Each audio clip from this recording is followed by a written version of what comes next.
তো সকলকে মহা হ্যাপি রাত্রি ডেট। তো সকলকে মহারাত্রি, দেখছো তো প্রথমেই বলেই তো আমি ব্লগ করি না। তো সকলকে হ্যাপি মহাশিবরাত্রি।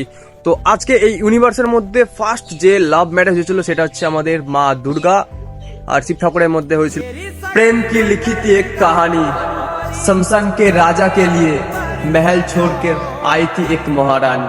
আরে ডায়লগটা কেমন দিলাম বলো, রিলস দেখার ফল। ঠিক আছে, বেশি করে রিলস দেখে, ওই জন্য বলি বেশি করে রিলস দেখো। আর হ্যাঁ, অবশ্যই আমার রিলসটা কিন্তু দেখতে ভুলবে না। আর এই যে আমাদের শিব ঠাকুর আর এই যে আমাদের মা দুর্গাকে করলাম, এটা হচ্ছে চারকোল দিয়ে, রিয়েল চারকোল। ঠাকমা রান্না করছিল, ঠাকমার ওখান থেকে ওই কাঠ কয়লা বার করে আনলাম উনুন থেকে। আর যে চক, হ্যাঁ চকটা দেখিয়ে দিই। এই যে চক, এটা আমি ক্লাস যখন 9-10-এ পড়ি তখন এরা এই চকগুলো অনেক স্যারদের কাছ থেকে নিয়ে এসেছিলাম। ঠিক আছে, তো সেটার একটা আলাদাই দিন ছিল। ভাবতে পারিনি সেই চকগুলো এখন আমার কাজে লাগবে এইরকম ভাবে। তো দারুণ হলো, একটা আলাদাই এক্সপিরিয়েন্স। তো স্কুল লাইফের কথাটাও মনে পড়লো। কাঁদছি না, ঠিক আছে, জাস্ট অ্যাক্টিং করছি, ভালো বাড়ি অ্যাক্টিং করতে। আচ্ছা, তো দেখো তোমরা কেমন লাগছে এই যে শিব ঠাকুর আর এই যে আমাদের মা দুর্গা, এটা করেছি। আর হ্যাঁ দাঁড়াও দেখাই, বাড়ির পেছনে ব্যাকগ্রাউন্ডটা দেখাই, এত তাড়াতাড়ি স্কিপ করলে হবে না। ঠিক আছে, অনেক এখনো দেখা বাকি আছে।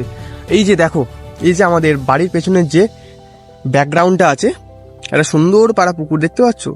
ভালো লাগবে, অবশ্যই ভালো লাগবে। কেন ভালো লাগবে না? আরে এত সুন্দর জায়গা, ভালো লাগবে না আবার? নেই। এইরকম ব্লগ আমার কাছে ফার্স্ট টাইম।